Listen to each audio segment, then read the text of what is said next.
I was on the road. Yeah, secure the bag. Getting naked, yeah.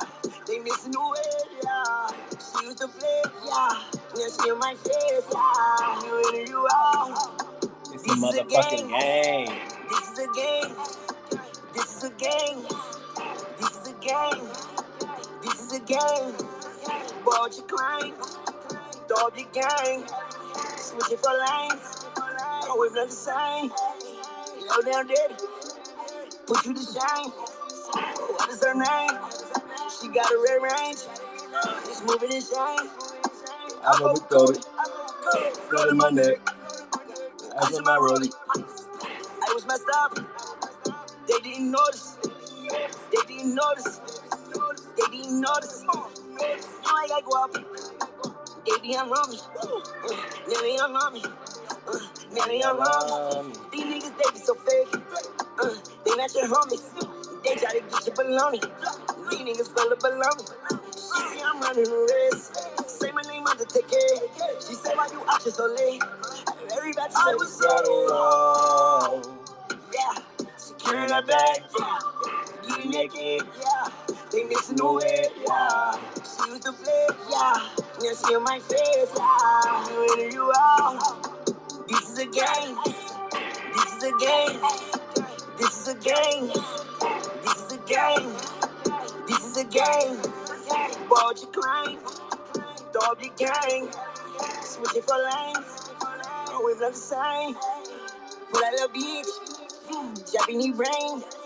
They flashing them pics. Cause it's been on my James. Look at my kicks. Kicking that shit like my name with Luke Kang. I took it with you better to pain. Me and you boys swear we not the same. He said he better than me, that's all I. Say she never did these drugs all night. We eating good, they cannot judge us all life. Keep somebody that I love close by. Cause they want me to die when my phone dies. We gon' put him in a trunk if he holds it. He tried to cross his own guy, almost smoked him. Now he forced to live a lie on the show. Yeah, securing her bag, yeah. Getting naked, yeah. They missing the way, yeah. She used to play, yeah. Now she in my face, yeah. You in and you out. You in, you out. This is a game. This is a game. We got our red question mark MFers in here. We got our Cherry HQ MFers in here. We got our DeFi apes and our mischievous maxis. It's the gang. You already know. It's the motherfucking gang. We pulling up in the Tesla 2.0. It's the motherfucking dude. I'm Mr. Way back. I'm in the way back. I got these front toes. I got a pound of elbow mac. And we're gonna roll some upsides of my goddamn forearm. That's just how we get down. That's just how we're getting down. Let's take it to Alberto. What's good, Alberto? Thanks for joining us. How are you? No, just a question. What is my name? Alberto. Fuck. Okay, I love it. Yeah. Oh my God, that was amazing. Thank you. No, Alberto Daniel. Fuck. No, it's yeah. You should practice a little bit more. Yo, I went back Alberto and I listened Daniel, to that. Fuck! I forgot the name of the guy. Fuck! My bad. Oh, that was epic. That was epic, man. Yo, this is that show. This is that show where we just kind of, we just have a little fun. Dude, I do zero preparation. For this. And so No, come on. No. I don't believe you because the other night you said that you were watching certain videos that they gave you about my story. So you did prepare something. So no, I don't buy that. You just have a fucking bad memory. Alberto Daniel, fuck! I forgot the name of the guy. That was amazing. Okay, I do a little prep. I do a little prep work, but I do have a terrible memory. My memory is terrible. I don't even know what I ate this morning for breakfast. I couldn't tell you. I could not tell you. But yeah, so the last episode of Capitulation, that was funny, and we literally got we got a like basically a front row seat of how pump and dumps kind of work, right? Like, not saying that the guys are pumping and dumping a collection, but we got an idea of how easy it is, just how easy it is for any influencer, not Alex, not just any influencer, to be like, hey, there's this collection, and it's this and the other, and boom, people are already buying in. People are already buying in, and then it just kind of causes a, oh honey, it just kind of causes a like a snowball effect, in terms of like, it's just really interesting. It's really super interesting to me, because you get to kind of see how, honey, she stayed up late tonight. She had a nap earlier, so it's just me and her. But yeah, you get to see how, like, kind of behind the scenes a little bit of how, and I think honestly, this is kind of what Alex, maybe that was like his goal for today, like to kind of show us like, hey, all these guys are doing shit like this, like super easily, like they can easily pump it. So don't fall prey, don't fall victim. Make sure you trust the founder. You know what I mean? And they were kind of talking a little bit about the D God situation, and how Frank kind of, I don't call him a rugger or no shit like that, but like there's definitely been some ruggish behavior.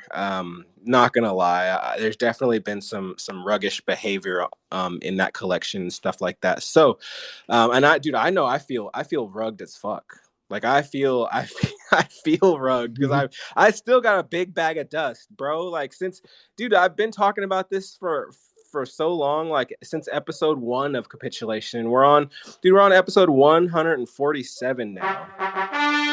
Yeah, we're on episode 147. I still feel rugged for buying that big ass bag of dust and then not being able to do a damn thing with it.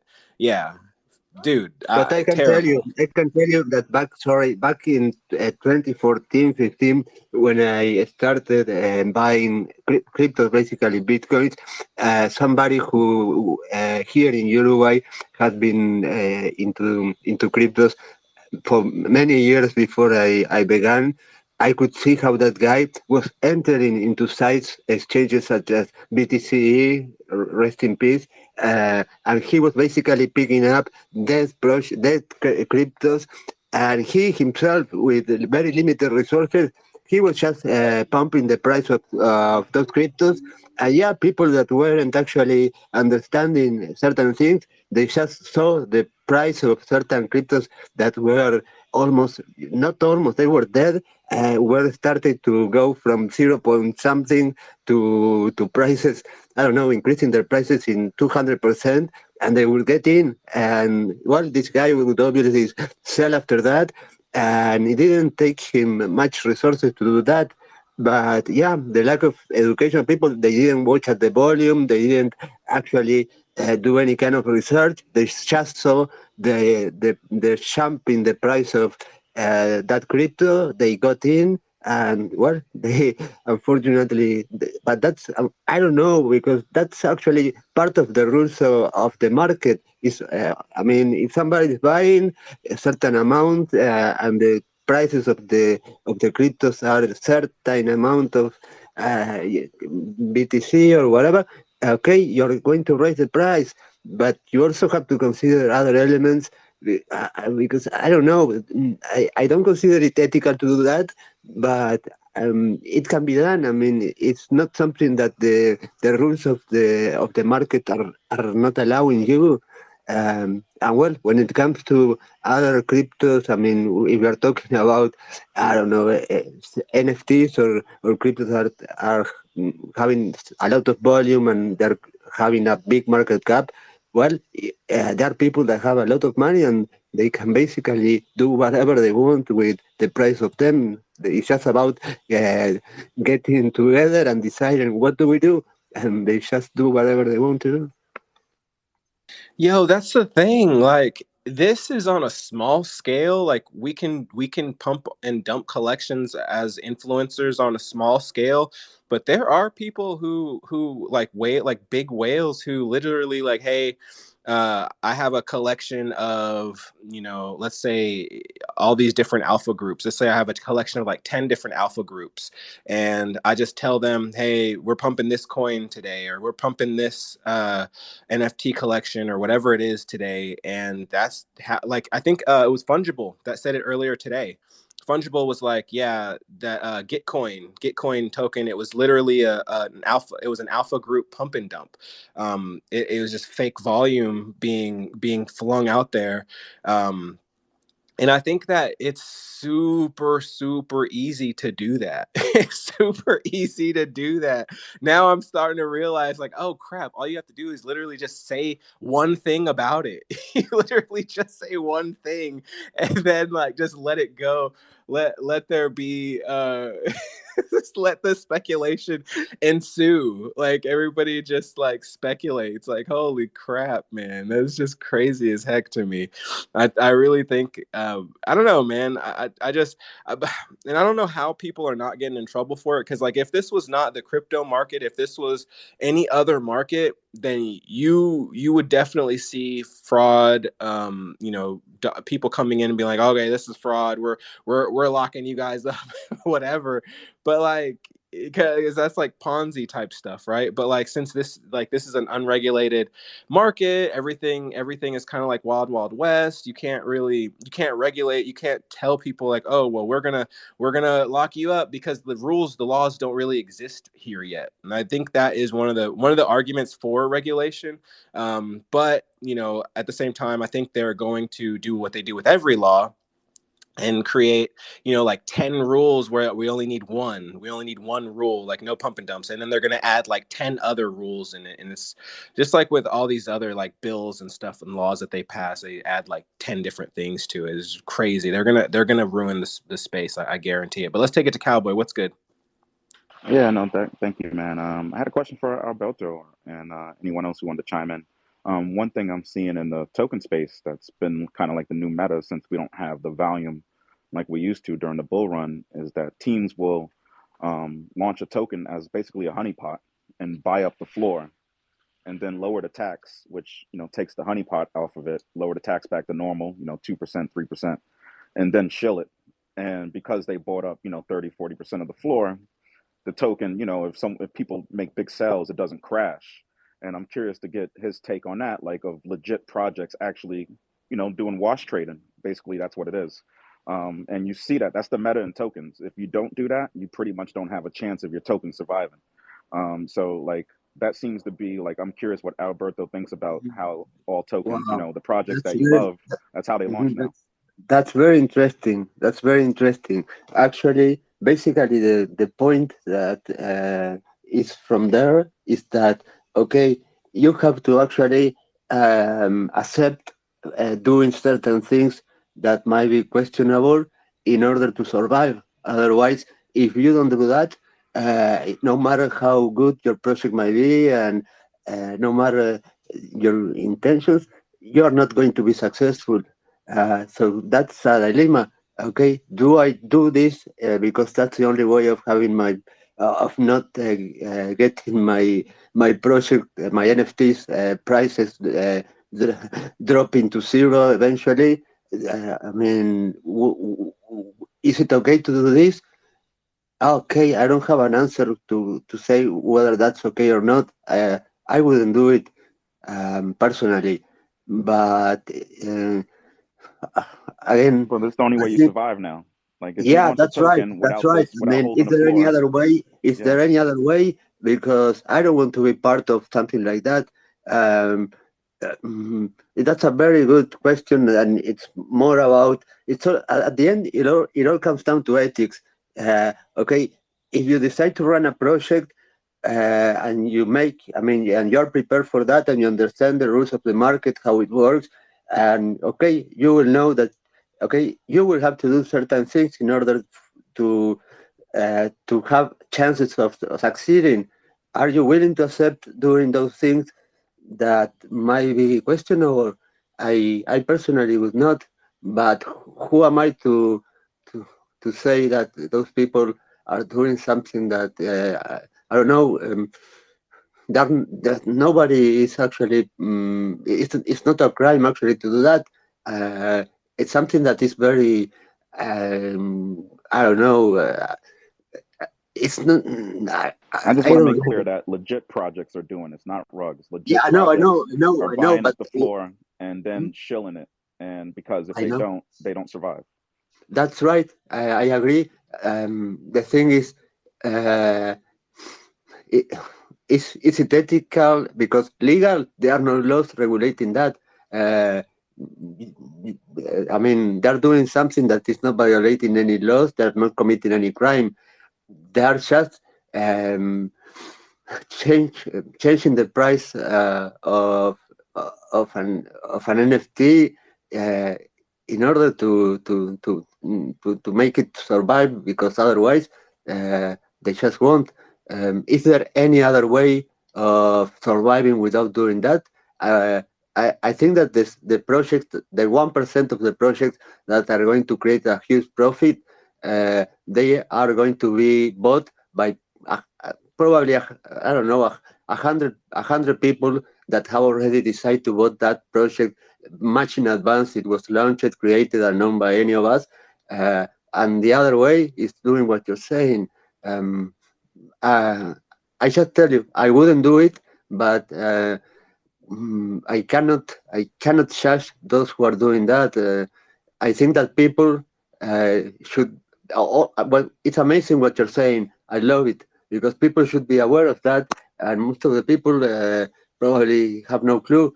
But if people know that and they are still willing to get into this scenario, okay, I think in that case, with knowledge about what's going on, it is fair. The people are accepting those rules. And nobody's actually being, I don't know, lying or playing dirty.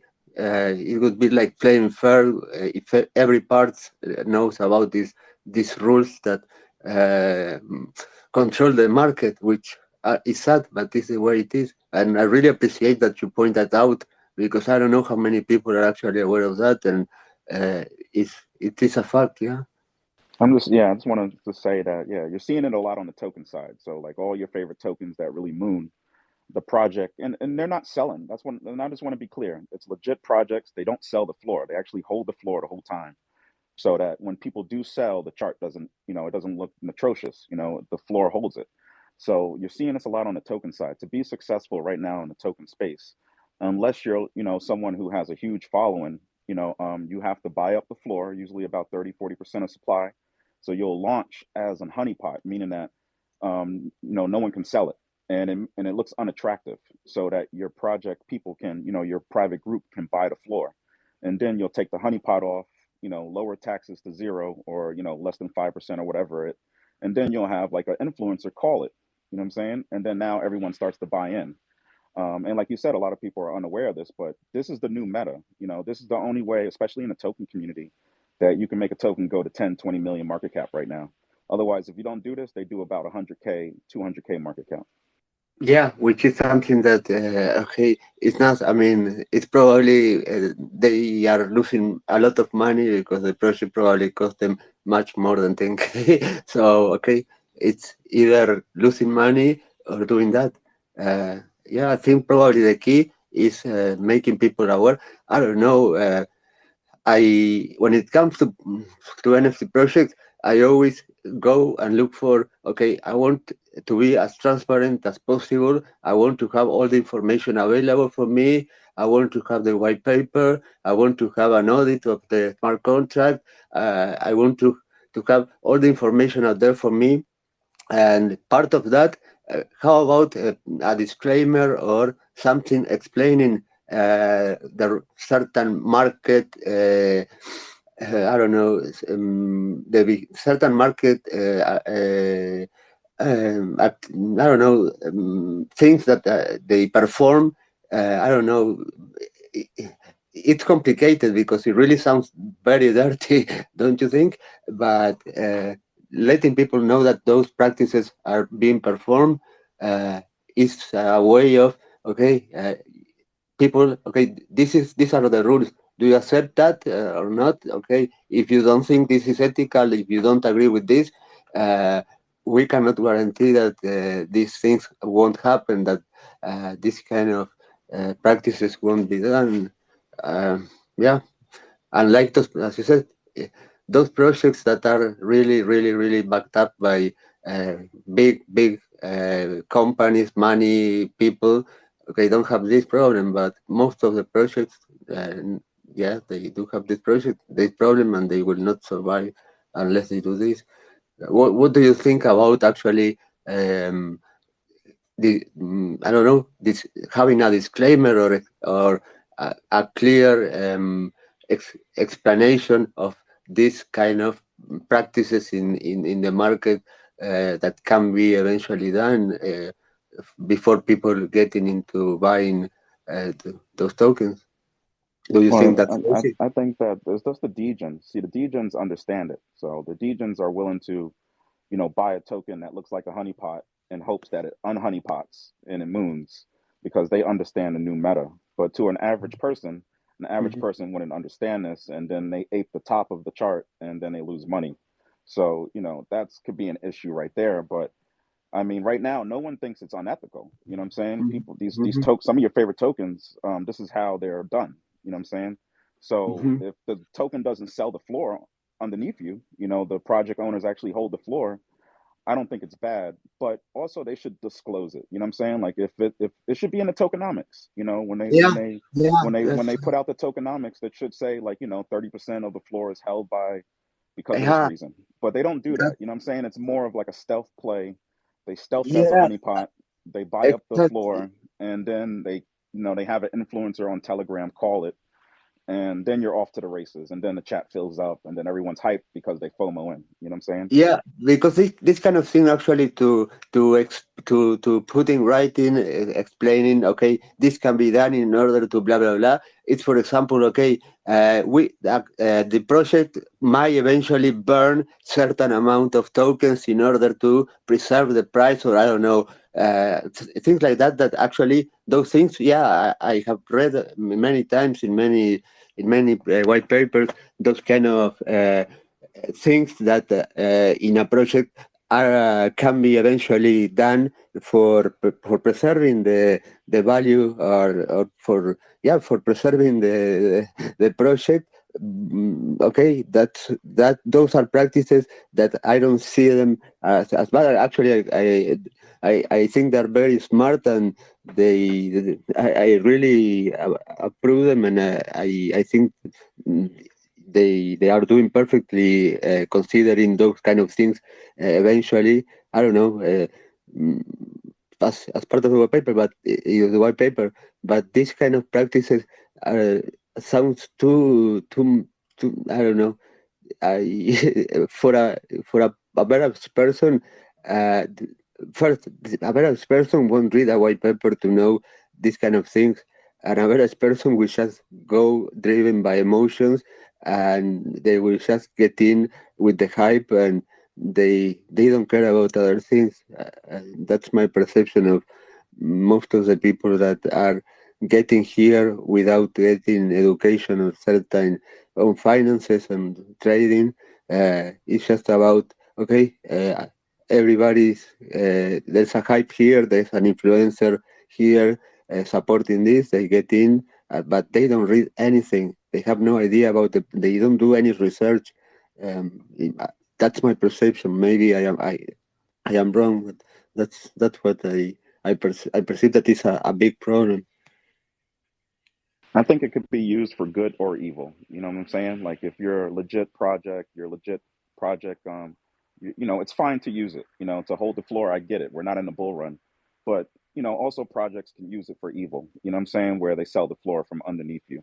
But like I said, it seems to be the new meta, you know what I'm saying, at least in the token community.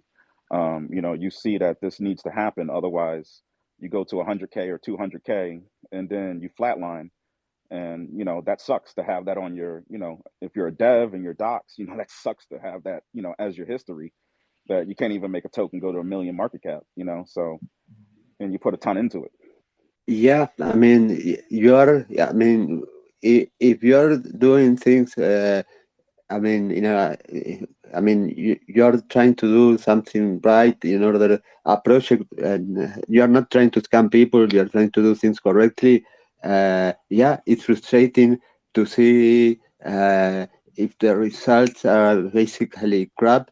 Okay, it really kills you, and as you said, being dogs and then having a project that basically got no profits or the profits were nothing and the price dropped to zero.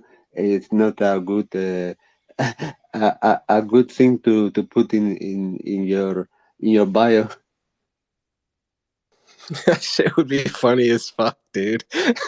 Well, imagine this. I put in my bio. I was sent to prison, and actually, for me, they see it as a plus. So people, I don't know, the society is completely fucked up. So maybe if you put, okay, I have run 10 projects in the Web 3.0, and okay, all of them were complete disasters. Everybody lost all of the money. Wow, this guy is really honest. He's not lying. He's being completely open and he's telling the truth. Yeah, I will trust this guy. I mean, yeah, he's telling that all his projects have been a failure, not a single success. Yeah, this guy, I will trust this guy. FOMO in, FOMO in. But I'll tell you this, Alberto, as a dev, I've had projects go to 20 million market cap. I've had projects go to 100K market cap. You never know how the community is going to accept it. But I guarantee you right now, even with my history as someone who's done a lot in the token community, if I launched a token right now and I didn't buy up the floor, I'd probably go to 100K market cap and look like an idiot. Yeah, I completely believe you. I completely believe you. Yeah, yeah. Yeah, there's Wow. no volume. That's the issue. It's not that like people are doing this on Yeah, purpose. There's no volume. absolutely. Yeah, that's the thing. No value means going down. Going. I mean, you have. And what is basically the root cause of all this? Uh, the community that actually should be as part of the supporting that project. Probably the project is not giving enough. I don't know, enough back to that community in order to make that community keeping the project alive, generating trades, generating volume. Maybe that's the problem. Maybe they should be more active when it comes to offering, being attractive for people to keep uh, trading. If you make your community keep trading, the volume will not disappear. But okay, you have to have a community. I mean, the community has to be very, very big. Not many people can actually have a community. I mean, big enough in order to do that. Uh, it's not easy, but I think that maybe might be a point to consider. Not being attractive as a project in order to make the people that are supporting that initially to keep trading. I don't know.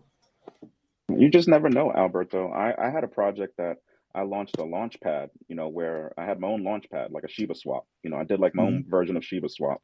And I launched the token on the launch pad.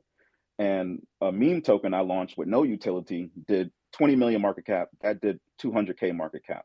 So you just never know. Even with you out of the gate, you just never know in this market. You know what I'm saying? The volume is everything. And also, like I said, the meta of having that private group to fall back on that's not going to sell the floor and just hold the floor for you seems to be the only way to do it now.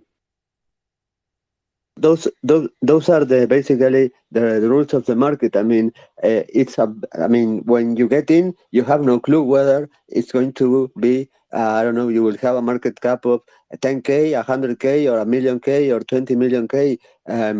You when it comes to the projections of of how the project will perform. Okay, if people were able to actually be very accurate when it comes to calculate that, okay, it will be a walk in the park. But no, it's completely unpredictable, and the all the elements that actually are involved into making that project having that market cap of 10K or 20 million K uh, are are almost impossible to actually predict when you are planning the project. So uh, yeah, it's something that you are going to just. It's the thing is that it's again it's emotions playing a major role in that decision. Another thing and much more elements that I have no clue. I have no idea actually on to be honest on so many things that could be actually making that difference between a project that might be completely ridiculous and might raise millions of dollars and a project that might be completely wow interesting, making a difference, giving a value. I don't know, being really a project that is wow, something that you can say this is a project that is something wonderful. That project might be completely a failure, and some stupid project might be extremely successful. So, how do you understand that? Well, I don't understand that. I don't think most of the people understand that. Then it's it's but it's the way the market actually performs. Uh, I don't know. When it comes to community, for example, those projects that you have seen that have reached a good market cap uh, community, how big communities and supportive the communities were in those projects? Did they make a difference? Could you notice a difference between those communities of those projects that perform good, well, compared to those that didn't? Yo, Yo, bro. well, go I ahead, mean, Theo. we've been seeing this in 4K, actually in 8K. I mean, it's been 147 days with capitulation right now, and we've been seeing this all the time. And we always say this: it doesn't matter what type of art you're making or what type of utility you're building, as long as you don't have a community backing you up, that project is going to zero. If you have a big community, a good community, a strong community behind that project, man, you don't have to worry, bro. That's a fact. That is a fact. You're good. Like we can look at some of the art on these on the blockchain, like multiple different blockchains, and like some and both sides. Like I've done art for projects that have gone to zero fast, and I've seen art where I'm like, dude, we could do that, but I wouldn't feel right charging for it because it's so easy. Like, how the fuck did they you know what I'm saying? And then the shit moons. So it's like, damn, how the fuck do you even how do you quantify? How do you fucking quantify that shit? But I got some DMs, Alberto. Some of the people weren't here during your first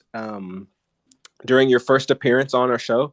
Do you mind giving a quick just introduction to yourself? I know you were the first person hacker to go to prison in Uruguay.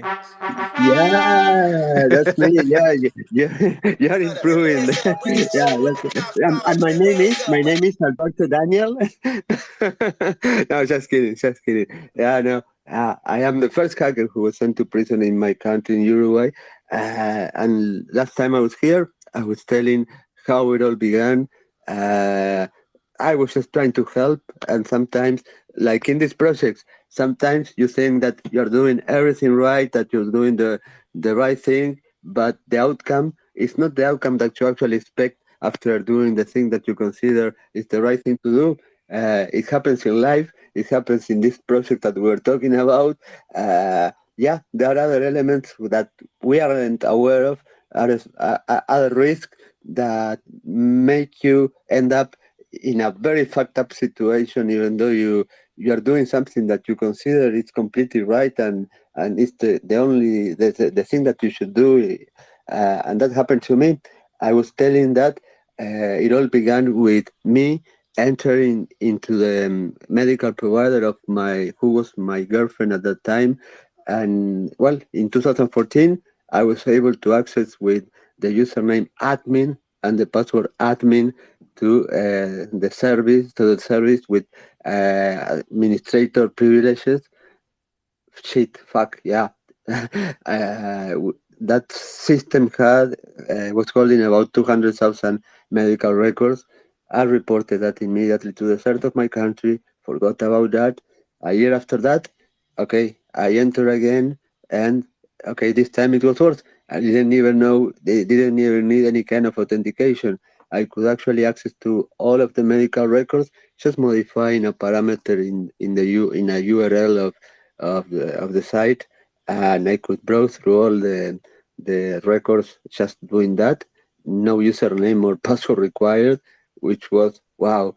These people, instead of improving, they are actually, I mean, they are actually destroying the system, and instead of putting more security, they are making it less secure. Okay, another report to the south of my country.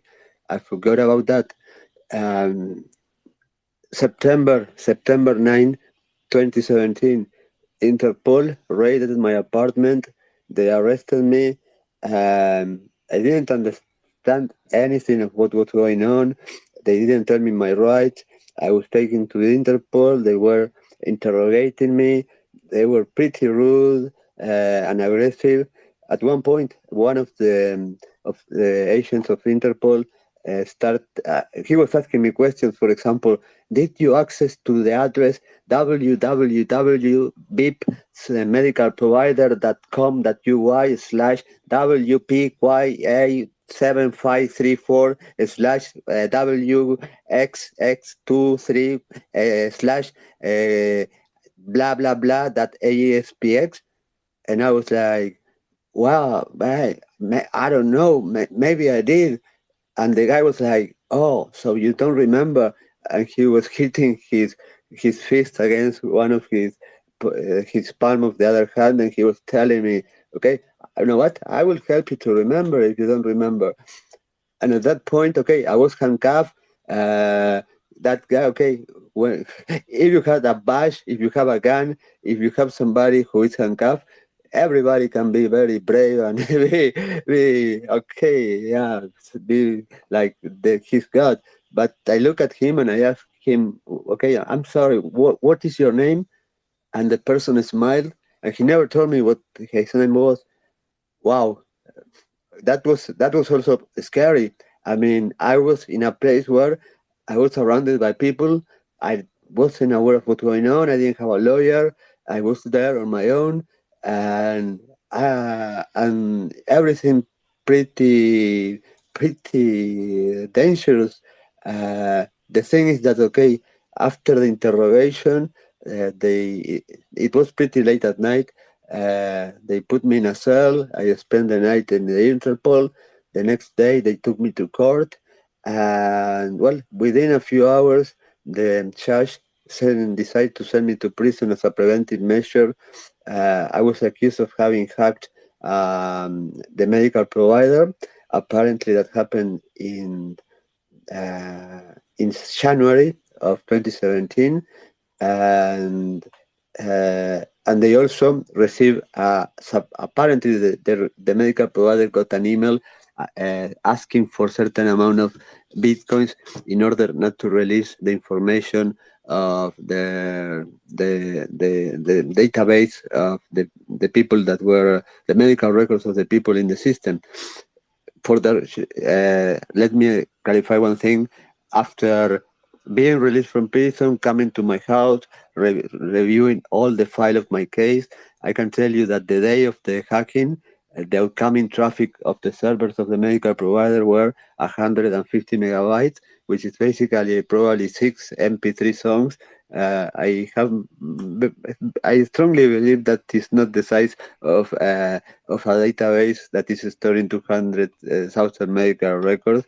I strongly believe that the size of a database with that information, I don't know, I have no idea, but it's probably, I don't know, a terabyte. I have no idea, but for sure, 150 megabytes, it's unlikely to be the size of the database of a medical provider. So that hacking for me never happened. Um, uh, they they just well, there are many things I don't understand, but just I wanted to give you that information regarding how much information was outgoing this in the internet connection of the medical provider the day of supposed hacking. Then I could see the supposed email asking for the certain bitcoins in order not to release the information. And I was reading, and it was something like that. You have to send 15 bitcoins to, otherwise we will be releasing the database. We will make it public. So you have to send, I don't remember, 15 bitcoins to the following address, and then in that mail, uh, there was no address. It was empty. The mail had no address. So even if the medical provider wanted to pay for that ransom, they wouldn't be able because there was no address to send the bitcoins to, and nobody ever noticed that. That should have been the first question the prosecutor should have asked me. How was I supposed to actually get those cryptos, those bitcoins, if I wasn't including an address to be paid? But nobody actually realized that. Nobody pay attention. Nobody actually noticed that tiny detail that makes it completely, I don't know, makes it like the most pathetic ransomware hack or attack ever. Uh, You're saying it, you didn't it do is, what you're being accused of? Dude, shut the fuck up. Let Alberto talk. What the fuck are you doing? Go ahead, Alberto. My jeez. bad. Yeah, no, no, it's okay, it's okay. And then remember that I said that on October 2014, I sent this email to the CERT, and the director of the CERT answered saying, "Okay, we have confirmed that the information you said is correct." When I reported the admin problem, okay, I sent an email saying my IP address is this. I access to this page, and with this username and password, I could enter into the system. Okay, um, that person was actually the judge told this person to go to interview this person, and the judge asked, "Did Alberto Hill ever report a security problem in this medical provider?" And the answer of this person was, "I was looking at some files and I didn't find anything, so I don't remember." Okay, in a criminal case like that, the answer is yes or no.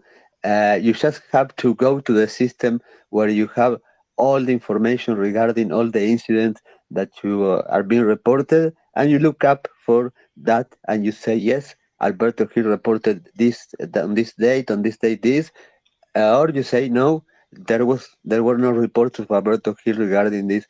He said he didn't remember. That is not an answer in that case.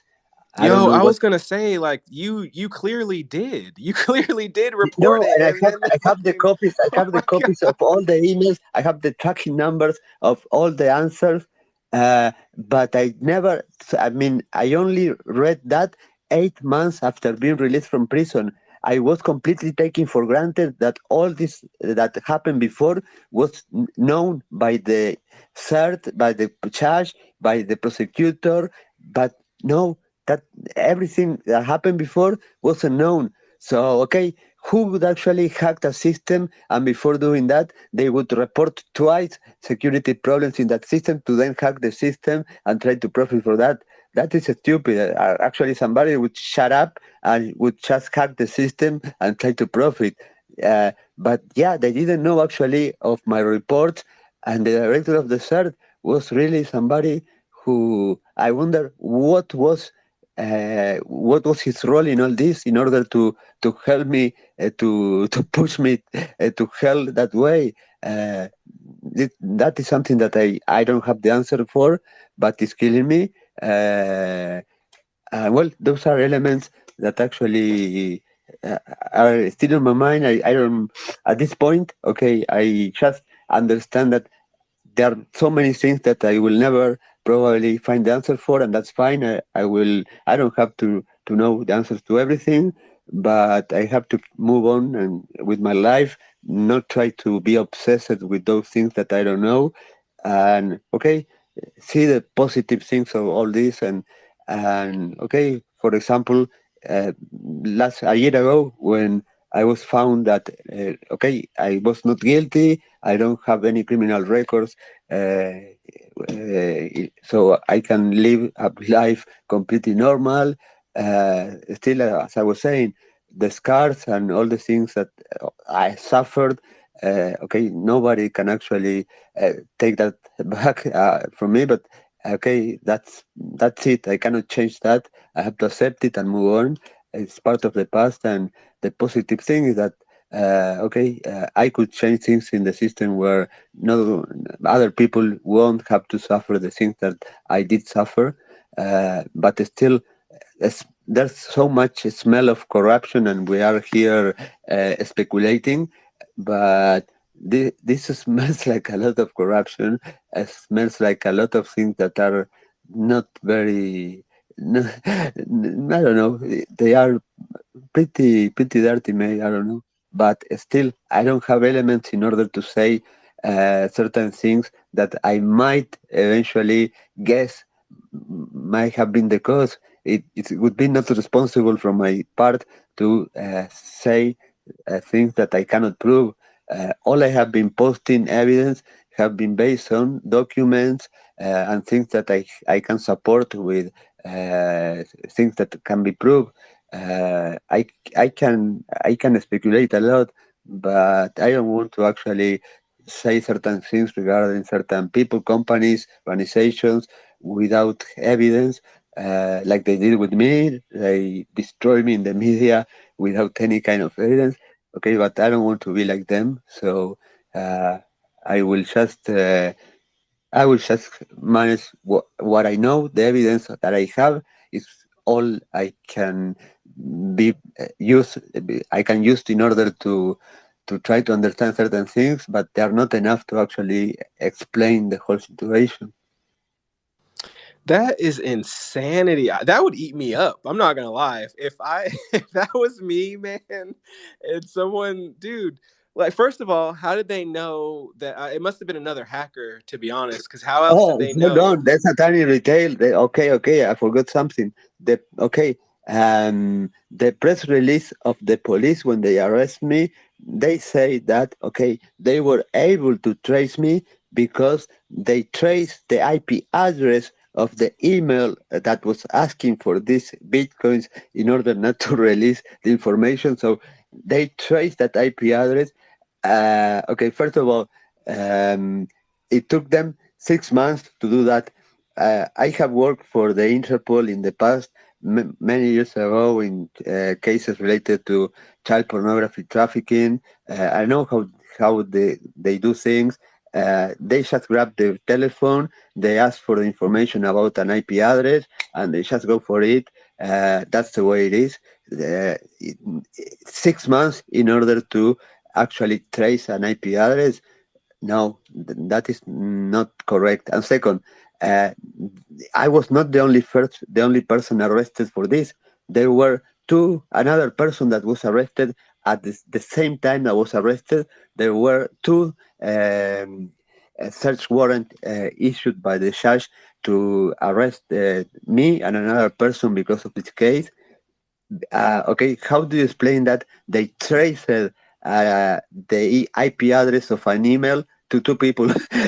Okay, that appeared in the press release, and that's completely stupid. That makes no sense. And second, on the file of the case, nowhere appears any kind of tracing of any IP address in the email. They basically all they did was grabbing a Fortinet firewall logs. They printed that and they said, I don't know, with a pencil they wrote into those papers with the log of the Fortinet, okay, test log or sample log, and well, they took that as evidence, and it was just one connection that was for I don't know.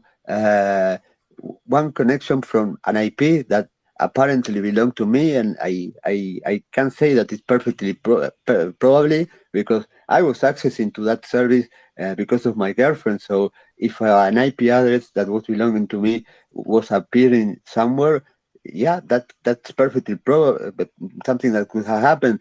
But the thing is, if you see the log, you only see, I don't know, a request or I don't know. You don't see any kind of a strange behavior in that connection. Actually, it is a packet that is packets that are being dropped. It's very weird. And the other IP address of the other person, well, that person generated a little bit more of traffic. There was actually a connection established. Uh, but that person was released immediately because they interrogated him, and apparently they said this person knows nothing, that he doesn't have the knowledge to do anything. So that's how they basically uh, trace me.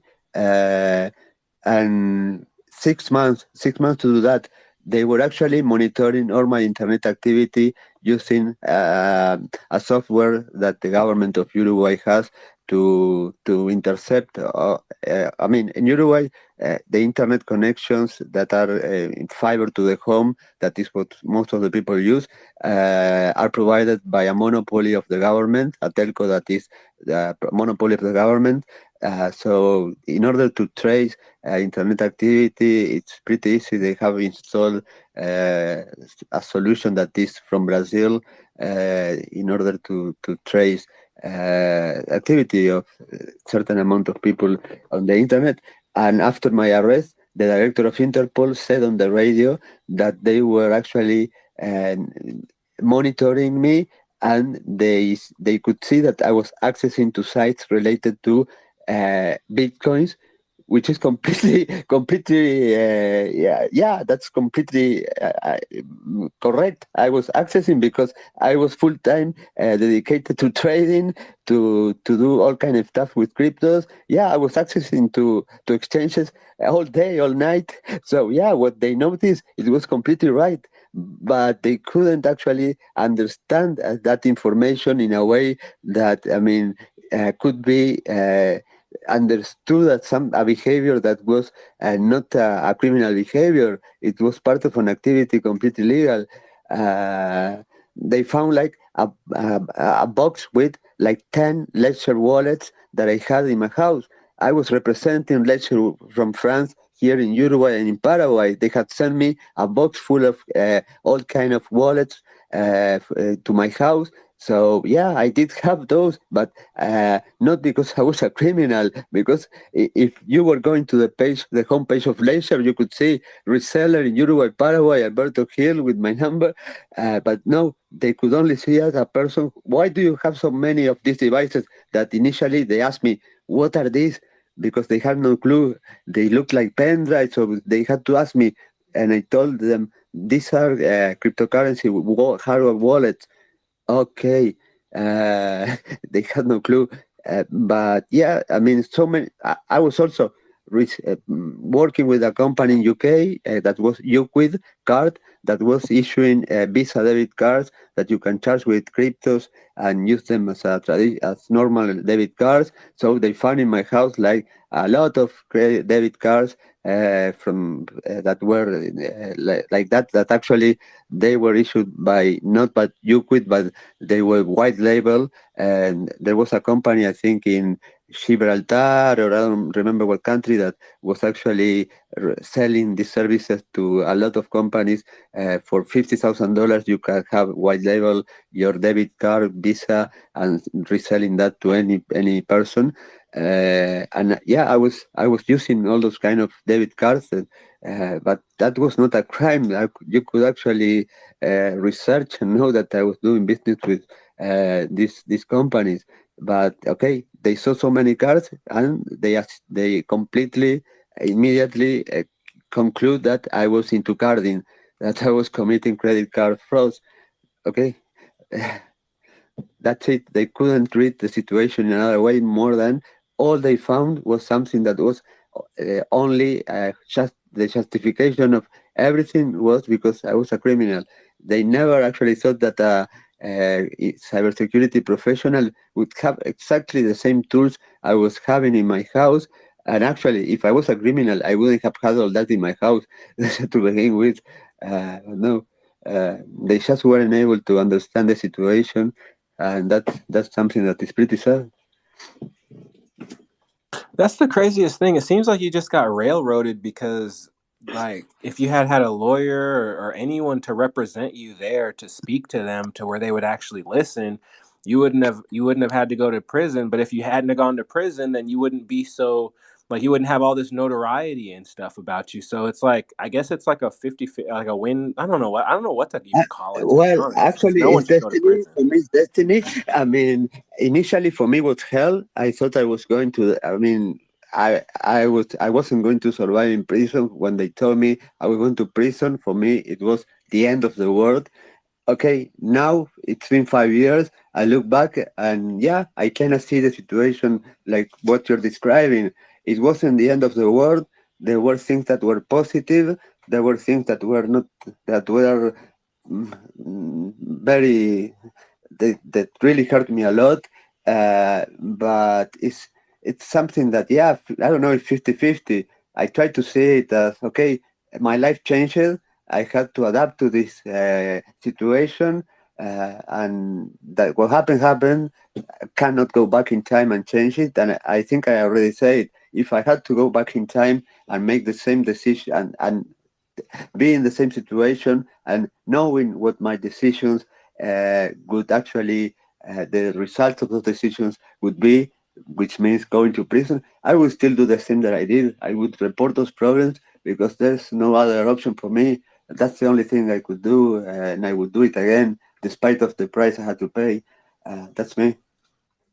That's the difference between a white hat and a black hat. I do have so somebody yesterday we were playing some audio clips, and it was funny enough to where one of our beat makers, not Max but 999 Degen, he he actually made a beat for us. So I'm gonna play that shit right now. It's funny as Okay, hell. I hope my baby doesn't wake up. okay, okay. Check this out. When you army, we're gonna go after the question mark culture. When you army, we're gonna go after the question mark culture. When you army, when you army, when you army, when you army, because we a bunch of when you army, we're gonna go after the question mark culture. A bunch of us. We're gonna have the biggest army. We're gonna have 100,000 people or more. Or more. Because we a bunch of when you army, we're gonna go after the question mark culture. A bunch of us. We're gonna have the biggest army on Twitter. We're gonna have 100,000 people or more. My new army. We're gonna have 100 people, 1,000 people, or more. Okay. You remember I told you I was working on this book with music and all that. Would you mind if I play a 2 minute audio of somebody that created a song related to cryptos? It's amazing. Would you mind if I play that? No, It's go really for it. Go for it. okay. Give me a second.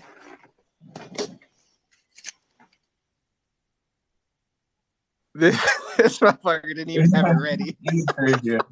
Okay, listen to it.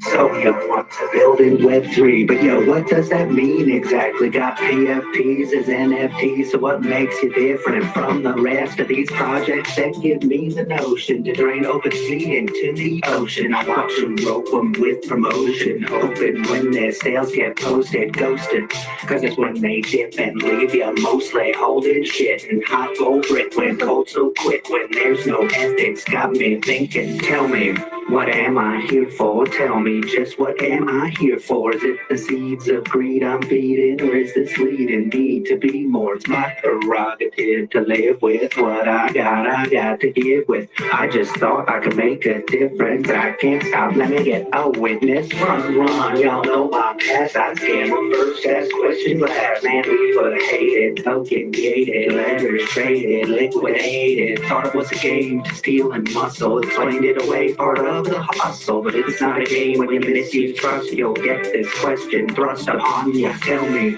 What are you here for? Tell me, just what are you here for? Is it the seeds of greed you feeding, or is this leading you to be more? You got to live with what you're making. Will you give or you just taking? Is it forgiveness or self-hating? If we're debating, is it too late? And what lies have you been hiding by? Injustices you justified. You feel so dirty, so can't clean. You have no hope, then there's hope to redeem you. And victimizing someone else, we also victimize ourselves, and we can compartmentalize. But behind your eyes, the truth resides. So tell me, what are you here for? Tell me, just what are you here for? Is it the seeds of greed you feed in, or is this leading you to be more? You're a hacker breaching system, but did you first receive permission? You want a bounty after you force it? It sounds to me like that's extortion. Whether honeypots or ransomware, when running them, you got to be aware that the cost is high for lots ill-gotten. If it's lost and find, it's not forgotten. The guilt means we can still change course, but begin to heal, you must feel remorse. You can't defend, but you can make amends. But there's a question you must answer, friend.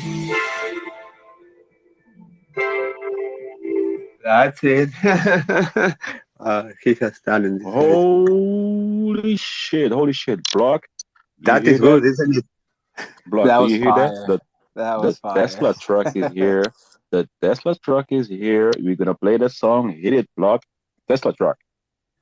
Yeah, and actually, that I mean, this guy didn't create this for the money or anything. He actually, you know what? This guy was creating this kind of songs for a year or more, just because he liked it. And I was in one space with a person. I don't know if you know Tonya. Tonya lives in Miami, and she has many. Started getting involved into the NFT community. She's in the part of media. And well, I was in a space with her, and this guy told her, "Yeah, create some music." And this woman was running actually a space where she was actually trying to feature singers that were into NFTs. And this guy said, "No, what I," and I told, come on, he's going, his name is going up. I told him, come on, don't be shy, give that song to Tonya. And I was actually, he played that song for the first time to others in that space with Tonya and me. Wow, it was an amazing song. Well, but he's very humble, and actually he was doing this for himself. He didn't want any fame or anything. Well, he's yeah. I really asked him for this for the book that I'm creating, and well, he has a lot of talent, and he's extremely humble, but and he knows a lot about this world of NFTs. I mean, and when it comes to ethics, he's somebody who I respect a lot. He's always trying to expose the bad guys. He hates people that are stealing from those who are vulnerable. So all my respect for this guy. Yeah. Love that. Love that. I feel the same way, man. Feel the exact same way. It's really messed up when you have just like, because everything like the blockchain don't lie. Well, neither does Twitter. Like everything is all this stuff that's happening is in public. So it's like, damn, like if we can't call out ruggers and call out people who are leeching off the ecosystem and lying and bullshitting and all this other stuff, then, you know, what good are we, to be honest? Like we need to be white hat Twitter people too. Let's take it to Theon. I have a question Yeah. for Alberto. No. Actually, Before Alberto, we go to, yeah. Go ahead. have you ever drove a Tesla truck before? No, no. But before. Well, when you come to these spaces, when you come to speculation, you're gonna be in a Tesla truck, right? Block. Come on, Block. Yo, Come we're on. Alberto. We are we're in a Twitter space, obviously, but Oh, but okay. I have no idea. Thank you for telling me. I don't know what my name is, so thank you. I'm Alberto Daniel Fuck. No, oh my God, I'm never gonna live that down. I swear. No, actually, next time I pay for Twitter Blue, I will put in details. First name, Alberto, last name, fuck. And you know what's the saddest part? Is that the transaction would be approved by Stripe. Yeah, unfortunately, I'm not kidding. No, it definitely will. Twitter does not care. They do not do any research. They do No, not do any no, they just research. want the money. They just want the $8, $11. They don't care about anything else. If your name is dot, they will take. If your name is empty, it's blank. Your name, they will take it. They just want your money. Yeah, my name is not really Block in real life. That's the craziest Oh, part you're about it. kidding? It's not Block? Oh, no, you come on. Your name is Block. I don't buy that. Everybody, I mean, I know so many blogs out there. Block by block, we're building. That's what we're doing. I mean, we have Blockbuster, we have blockchain. I mean, yeah, it's plenty of blogs. Well, we used to have Roblox. Blockbuster. Sorry, Blockbuster is rest in peace. Yeah. So yeah, this is a Tesla truck. Dude, I'm not driving. Alex is driving. The reason we're late tonight actually is because like I didn't realize, like, I keep forgetting that Friday nights are like the extravaganza episodes of Capitulation, which is the show that comes on right before ours. And so yeah, he's the driver. I'm just a little spin-off. I'm just a little spin-off show, but he's the driver. So I'm in the way back of this Tesla. I got these fronto leaves. I got a pound of elbow macaroni, and I'm not even finna roll. Not even finna grind it up. I'm not even gonna grind it. I'm just gonna throw some shit in there and just roll some up the size of my fucking forearm. Just roll some up the size of my forearm. I'm finna smoke. I'm sparking it up, and everybody in here is gonna get contact. 26 people are getting a contact high in this fucking room right now. So that is our thing. We always do the hearts and fists and shit. No, let me tell you something that I posted today. I was reading an article regarding Twitter not renewing a certificate for a domain. And in the article of The Verge, it says, Twitter no longer has a communications department to ask about this change. What's going on? They don't have a communication department. Then Twitter communities, everybody there was fired. Nobody's in charge of Twitter communities. So what? I mean, this is like, okay, some people should actually be taking care of some things. They don't have a department of communications in Twitter. They cannot answer questions to the company. We're talking about a $45 billion company. This is crazy. Yo, a lot of the things that go on with Twitter, or that have gone on with Twitter over the past few months since Elon has bought it, have been crazy. The Yep. spaces, there was a But day when yeah, spaces just went down. Like we couldn't even do spaces. Like I would get onto a space and I wouldn't even be able to see who was speaking. I could hear them, but I couldn't see them. Like like there was a time when okay, there was one day where we got onto spaces, and like I would open a space, and every single one I would try to open, people would be like, "Oh, I can't get in, I can't enter, I can't, it's oh yeah, expired." the details of the space not available, and everybody was messaging me, I cannot enter. I mean, and I was like, what? Yeah, and they were sending me screenshots. The details of the space are not being currently available, and they couldn't enter. Yeah, that happened one morning, on a Saturday morning. I remember that happened to me, and I was like, "Holy shit, fuck!" And I'm paying for this service. How stupid I am! I mean, why am I paying for this? I mean, Dude, we're paying like 10, $11. Elon paid 46 billion. Like, holy crap. oh fuck yeah! Shit, that's completely insane. I mean, but okay, I am paying that. Where a lot of people are paying that. Okay, we're all stupid. I am stupid, I assume, for doing that. Okay, I have to say, I only abuse of the video features. I am loading every day like 2 or 3 hours of videos. I mean, of 48 minutes video, 50 minutes video, 56 minutes videos. I'm moving all my YouTube videos to Twitter. That's the only thing that I'm abusing. But at one point, I think Twitter might crash because of all the videos I'm uploading, because of the 60 minutes video limit that you have using Twitter Blue and using a browser to upload them. But that's the only thing. The Blue Bash, for me, lost all its value.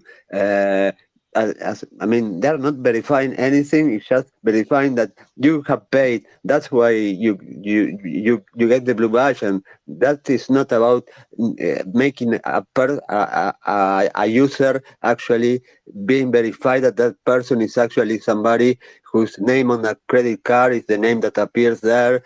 That I don't know. No, it's just the money. So for me, that somebody has a blue badge means nothing. Yo, it used to mean something. It definitely used to, but now, Yeah, now it's yeah. like, oh my god. Now it's like it means that they paid $10. That's what it means. It means they paid $10. Dude, honestly, I thought that I was gonna not get shadow banned anymore. I thought that I would. You're so innocent. Me too. Me too. I was. I mean, there are three levels basically of shadow banning that Twitter doesn't. I mean, uh, people probably think that you are either shadow ban, yes, no, zero, one. But no, there are three levels of shadow banning. I am in one of them. And okay, I looking at my analytics. 2020, I was having like 8,000 followers, and I was creating about 2 million impressions of tweets a month. Right now, with the amount of followers I have, I am in the best case uh, generated 500,000 impressions. Uh, wow, I mean, I don't. I'm reaching like I cannot reach. I don't reach my followers. Some people do not see my spaces. Most of the people do not see my spaces when I start running them. Yeah, and I thought that with Twitter Blue that would get maybe solved, but no, no, it didn't. It didn't. It wasn't solved, and it's frustrating. It's like the more people following me, the less people I can reach. That's not the idea. Yo, and that's the thing. Like, obviously, they want us to spend more time on the app and be reply guys and reply to more people so that they, our messages will reach a larger audience. But at the same time, it's like, dang man, can you do something? Can you do anything? Like, because honestly, you have a lot of followers. So at this point in time, if you were trying to reply to every single follower or even just like a third of your followers, so that a third of your followers would start seeing your message, your tweets, then it's like you would be on Twitter 20 hours a day. And it's almost like that's exactly what they want. Like, oh well, if he wants to get his message seen, if he wants to get his tweet seen, he's gonna have to be on here 20 hours. And that, dude, that's what we are. We're Yep, and degens. We're here they're all the doing, time, all day. yeah, and basically, if that's what they want, they're doing an amazing job because they're actually getting that. No, I was being told that in order to be able to actually get the visibility I have lost in the past years, to actually, for example, start hosting spaces with people that have absolutely no kind of links with me, people that are absolutely not related with me, or the relationship with me is something that is almost nothing. People from any other kind of industry not related to cybersecurity. I don't know. Be hosting a space with somebody who is, I don't know, in charge of a zoo in South Africa. Yeah, something like that. That way, I could basically might be able to fool the algorithm. I might get some visibility, but still, it's frustrating. It shouldn't be like that. I mean, imagine the tweet that got the most impressions so far in a week got 7,000 impressions. I have 30,000 followers. Are you telling me, okay, there are people that are not using Twitter on a daily basis. There are people that have probably stopped using Twitter. But okay, 7,000 people that reach my message, including all of the retweets and all that snowball that is generated when people get engaged. Uh, it cannot explain why so few people are being reached. I mean, all of the people that are following me are surely interested on reading what I tweet. I refuse to think that 7,000 people out of the 30,000 following me are actually there reading that. There are people that are following me and they just don't get the tweets that I'm posting. That's for sure. And that's really frustrating. And of course, Twitter doesn't have. I cannot contact Twitter to say this or try to find a solution or to express my frustration because Twitter doesn't have any customer support that will take care of this. They will just say, "We have a stat. Thank you for reporting this to Twitter." Bye. That's the most I can expect. Yeah, dude. And honestly, it's like I used to think that, oh, okay, well, he fired a bunch of people, so that was probably a lot of it. We didn't have anyone on the back end to kind of sort of, keep it running the way at optimal levels. So, we got to be patient. Here we are months later. I'm still like, okay, I'm pretty patient, but is it happening? Like is but we keep getting little things here and there to kind of let us know that things are being worked on. So I am bullish on that, but I would hope that like I would prefer for things to go a little faster. Like I think everybody would, honestly. Like we're human. Like we don't have patience a lot of times. Like we just kind of want that instant gratification. But like, geez, dude, especially when we're paying for it and it's gonna take months and months. So it's like, dang, I'm Yeah, just but I paying think every it's month not for about this. that. I think it's not about that. I think it's more about communication. And okay, some things might take might not be. We cannot expect some things that are really wow, very in a system are really bad to be solved overnight or very or quickly. But communication and telling the customers that, for example, okay, Twitter moments are no longer available. Okay, you cannot run Twitter spaces inside communities anymore. No, all the features that I'm realizing are no longer available. I realize them because I'm going to try them and they don't work. But the company should actually be communicating with the user customers and telling them, okay, this is effective certain date no longer going to be available, or I don't know, the closed captions, for example, that were removed last year. Nobody ever said anything about that. Um, yeah, well, it was that there was a big problem behind that, but they could perfectly have said effective today or effective certain date. Closed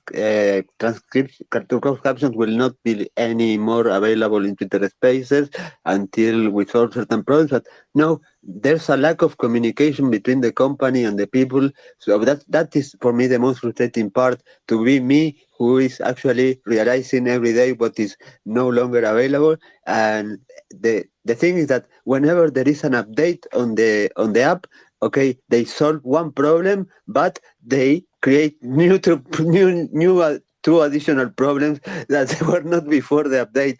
So that is probably the most frustrating thing. Okay, they solve this, but now we have these two new problems that are going to be solved in the next update of the app. Yo, I don't think you're wrong. I think the communication could definitely be better, and that's probably the main problem is the communication. Like if they would just say, "Hey, this is going to take this long," exactly, or even near about, give me a ballpark, and I'll think that people would deal with it. But they probably don't do that because okay, it's going to take 6 months. All right, cool. I'll cancel my subscription for 5. And then I'll get it on the 6 month. But let's take it back to Theon. What's good, bro? To be honest, I'm here because of you guys. You guys keep me here. You guys keep me here. This community keeps me here. But this is a shitty app. Studio Space is rugs. You get ghost banned because you GM too much. If you communicate too much people, you get ghost banned. If you follow too much people, you get ghost banned for 3 days. I'm like, fuck, man. He bought this app for $44 billion. And in my opinion, it's gonna take another $44 billion to fix this crap app. In my opinion, actually, it would be probably smarter to start from zero, take, I don't know, a year or something like that, and create something new. I don't think that this platform, I mean, was it's like the perfect example of a system that did not consider certain things when it was designed, and the cost of actually solving the problems once the system has reached this point is probably much higher than the cost of starting from zero. The earlier you detect the problems in a design of a system, or where you're creating a system, the cheapest it is to solve, and it can be handled. But at this point, my perception is that I would start from zero. Yeah, it's that, and I don't know a lot of things. I know only the tip of the iceberg of the problems that Twitter are having, and they were having, and they're really serious. It's extremely serious. Yeah. To be honest, Alberto, I think Elon Musk he bought Twitter for him, not for us. You know, Well, I wonder. Okay, $44 billion. Oh my God. Uh, I don't know, but when this guy actually realized of I don't know, some things that he actually said, "Fuck, they really screw me." I don't know. This was only $100,000 that I should have paid. I don't know, but yeah, I try yeah, to but think about look what he this. does. Look what he does. If you look on Elon Musk's timeline, you only see memes. He's competing with Yeah, blog. He's competing with yeah, blog. no, it's not serious at all. Come on, man. I want this to be solved. I want to be a company wants their customers to be happy customers, they satisfied. I don't want to see your memes. I don't want to see those pictures that are. I don't want to see what you type that is stupid. I want to see a person who is a professional trying to solve certain issues in a company that has 200,000 users. Oh, I don't know how many of them we are bots or AI. No, just kidding. But yeah, I don't expect that from that person. I expect that person to behave in a serious way. Because the message that he's giving is that I don't give a fuck about anything. I mean, after all, it's not my problem. I mean, let those users suffer. Yeah, that's the message I get. Yo, we've reached the time of the night. We have reached the time of the night where I bring someone up and I give them a little bit of, I don't know if it's like an interview or it's definitely not a shill. It's definitely not a shill. But I see rare a Pepe's in here, and I want to invite them to speak. Because I've heard so much about their collection. I've seen people like rocking their PFPs. I just want to ask them just the briefest of interviews, if it's cool. Rare Well, are Pepe's. you talking about Rev Apes NFT They're designed down by? here in the Yeah, yeah. listener. Okay, I will take a look at his OpenSea collection because I have no idea. Sure. But yeah, dude, I want to see if they're possibly could come up, maybe answer a couple questions. Just want to know like maybe how they've gotten to where they're at right now. Like how were they able to was it the mint? Was it I'm curious. I want to know. Like so rare at Pepe's. Do you mind accepting that invite to speak? If you would be so kind, I would love to just have a quick. I think everybody in here throwing up hearts and hundreds and stuff like that. They want to see in thumbs up, even fists. Like I think that they want to hear from you guys. I want to see what's actually good, what's going on. You know what I mean? So I would like if to. I would really love to hear. Yeah, yeah. yeah, like we all wanna. Dude, I'm awaiting with bated breath. I can't even breathe right now. I can't believe. And I saw earlier that they were in the space, and I was like, holy crap, we got a fucking star in here. This is a star collection right now. Everybody loves Pepe, right? Pepe. So I was like, okay, cool. Let me wait. Let me bide my time. Let me see if they're interested in what's actually going on. Like, and dude, they stayed the whole time. They actually were interested in you and us and talking. Like, okay, cool. Let's fucking go. Let's fucking go. So, all right, okay. Let's. I don't know if they're gonna. I don't know if they're gonna come up though. I don't know if they're gonna come up. Maybe I'm putting them on the spot a little too much. Maybe maybe Yeah. they. I don't No, know. I don't know. yeah. I think his last post was 3 hours ago. Maybe he's on a computer, not on a cell. Who knows? He didn't make any emoji, so we don't know. This is true. This is true. This is definitely true. So it is what it is. Alas, if only Roger throwing the down thumb. He wants to let everybody know his disapproval. He wants everybody to know his disapproval. Well, all right, screw it. We'll take it to 8-Bit J. What are your thoughts? Hey, I kind of want to know what the Pepe is. I don't know the background of those guys, and I see them all the time. I'm still new around here. I've only been around for like 5 months, and I keep seeing those little JPEGs everywhere. What the hell are they? Tell me. Yo, me too, bro. Me too. I'm like, damn. Like, can we just get a little bit of info? You got some lore? Like, what is really actually good? What is positive in the place? That's what I want to know. They are everywhere. Yeah, I think he has a volume of one. Hold on. In OpenSea, he has a volume of maybe I read it wrong. 1 point something Ethereum, but I don't know.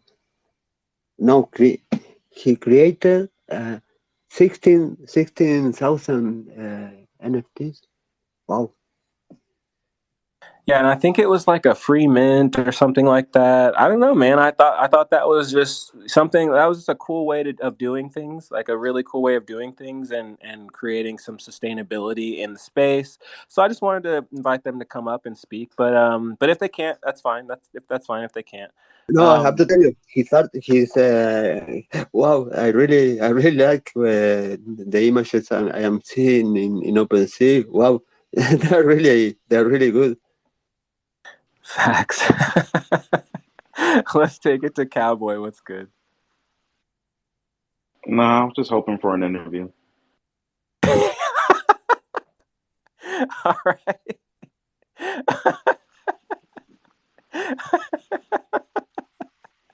Yo, yo, I can always count on Cowboy for real.